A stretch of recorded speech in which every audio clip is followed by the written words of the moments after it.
Sofia binti Nur Azlan. Probability is the measure of how likely an event is to happen.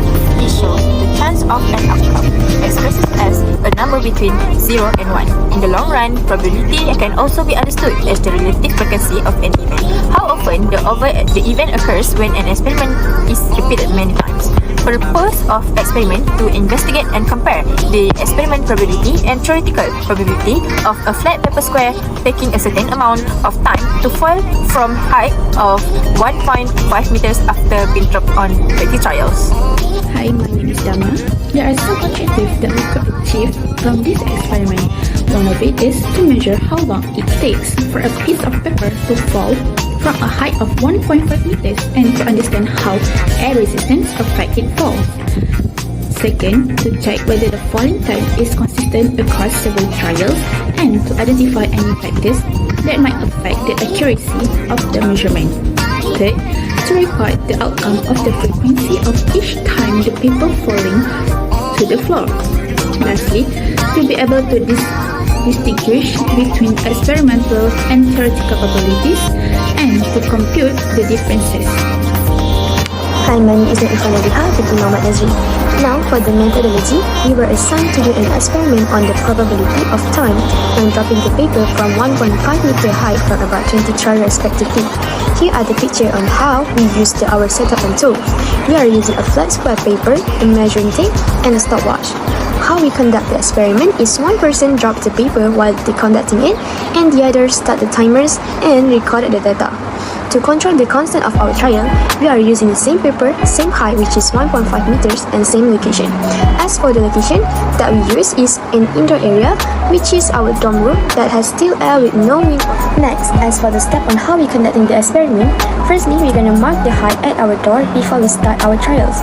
Next, we hold the paper at 1.5 meter height that we marked on the door before, releasing it to drop. The other members will start the timer once the paper starts to drop, and when the paper lands, they will stop the timer accordingly to measure this exact amount of time and record it as a data.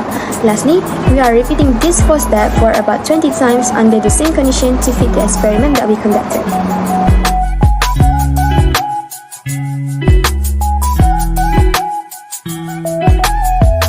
Next, we define the sample space which represent all possible outcomes of the time taken for a paper to complete an end.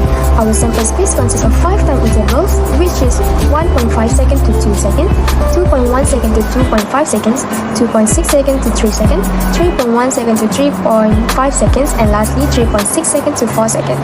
Next, for question 1, we recorded the outcome of one trial and obtained a time of 2.56 seconds. This value falls within sample space range. For question 2, we determine two the probabilities. The first probability is when the time falls between 1 second and 1.2 seconds. Since our recorded time is 2.56 seconds, which is outside the range, the probability is 0. The second probability is when the time is greater or equal to 1.1 second. Since our recorded value is 2.56 seconds, satisfies this condition, the probability is 1. This explains how we define all the possible outcomes, identify the actual result, and calculate probability based on the observed data. Hi, I'm Sophia. I would like to show the result of the experiment. So we have the raw data from 20 trials of the experiment that we do together. So here we have outcome, which is the value, time, the paper fall down into the floor.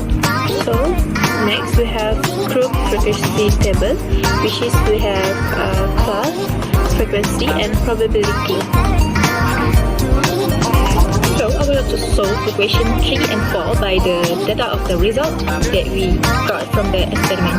So question 3, we need to find mean by the result, which is the formula is sum of all the data values divide number of data values equal 2.56 plus 3.88 plus 3.38 plus 2.56 plus 3.29 plus 2.43 plus 2.46 plus 2.48 plus 2.58 plus 2.58 plus 2.43 plus 2.21 plus 2.38 plus 2.36 plus 1.91 plus 2.53 plus 2.08 plus 2.33 plus 2.08 plus 2.11 plus all the sum all the data values, divide by number of the data values, which is 20.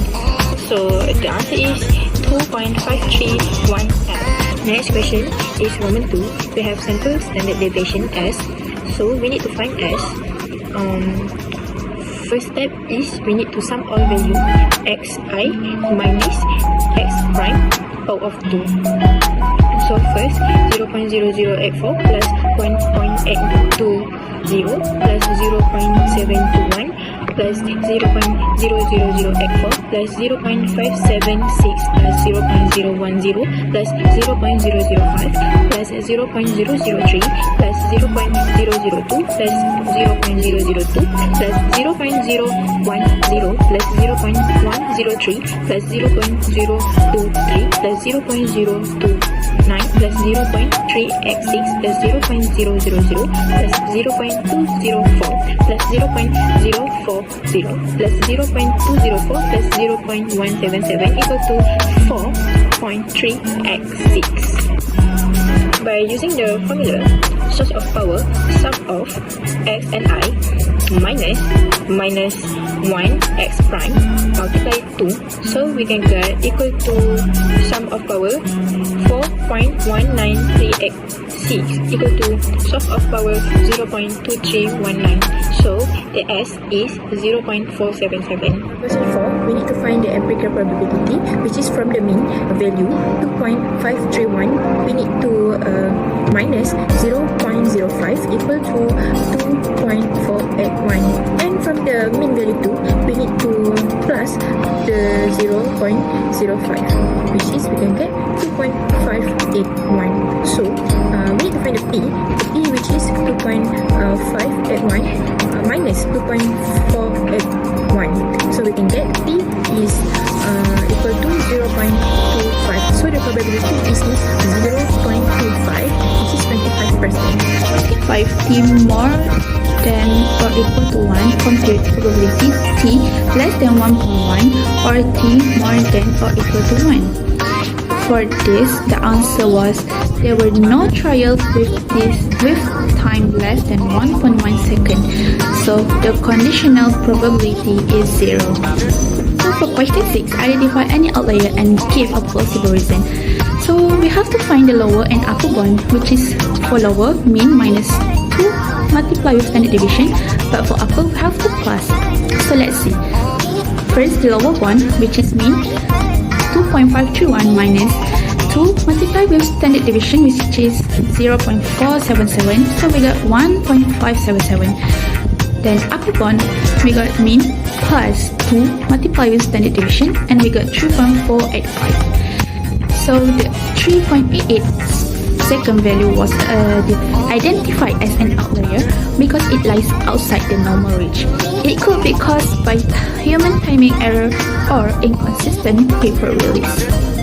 Hi, my name is Tanya. The raw data shows that most of the paper falls within 2 to 3 seconds.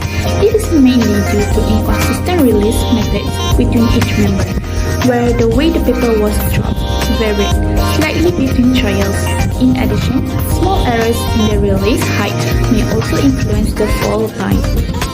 So first, we have to find the theoretical probability to compare with experimental probabilities. First, we have to find out the fx. How do we want to find the fx? We have to use the formula 1 over b minus a.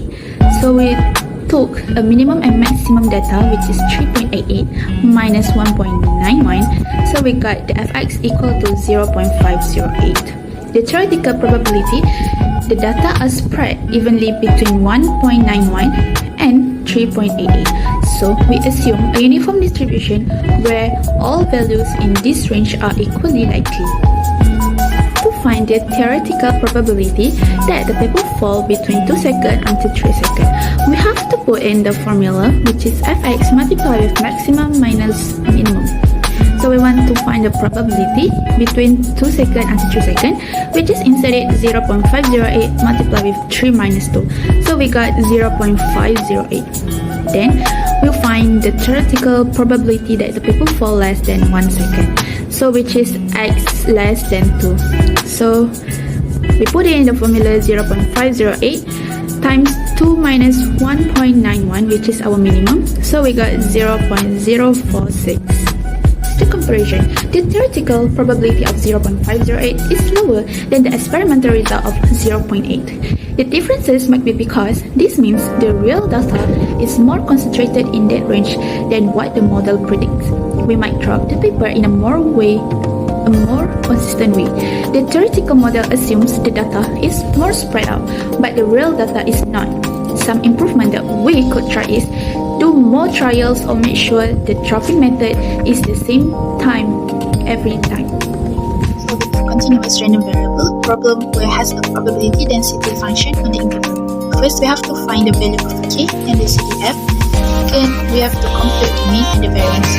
First, to find the k, we use the fact that the total area under a PDF must be 1. So we integrate from 0.9 to 1.3. After substituting and integrating, we get 1 equal to 0.08 k. So k equal to 12.5. We have to find the CDF, which is cumulative distribution function. So for x less than 0.9, fx equal to 0. But for value between 0.9 and 1.3, we have to integrate the PDF, which is 12.5 t minus 0.9 dt.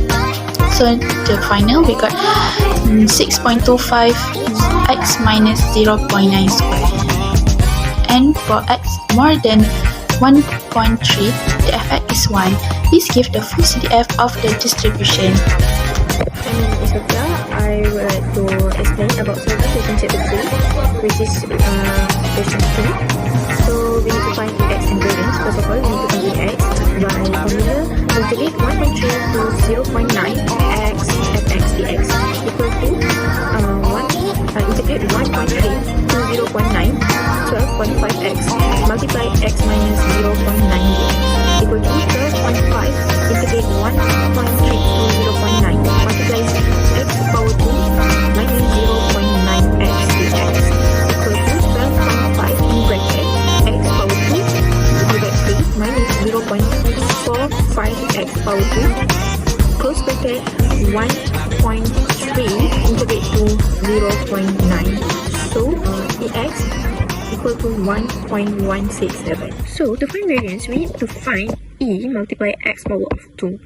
So we can use formula integrate 1.3 to 0.9 x power of 2 fx dx equal to integrate 1.3 to 0.9 12.5 x power of 2 multiply x minus 0.9 dx equal to 12.5 integrate 1.3 to 0.9 multiply x power of 3 minus 0.9 x power of 2 dx equal to 12.5 open bracket x power of 4 over 4 minus 0.3 x power of 3 close bracket integrate 1.3 to 0.9 equal to 12.5 open bracket 1.3 over power of 4 over 4 minus 0.3 multiply 1.3 power of 3 close bracket minus open bracket 0.9 power of 4 over 4 minus 0.3 multiply 0.9 power of 3 close bracket. So the answer of e x power of 2 is 1.37. So for the last one, we need to find variant x, which is the formula is e multiply x power 2 minus open bracket e multiply x close bracket power of 2, which is equal to 1.37 minus 1.176 power of 2 equal to 0.0081. So the variant x is 0.0081. Therefore, we need to find the average probability, which is from the mean value 2.531. We need to minus 0.05 equal to 2.481. And from the mean value 2, we need to plus the 0.05, which is we can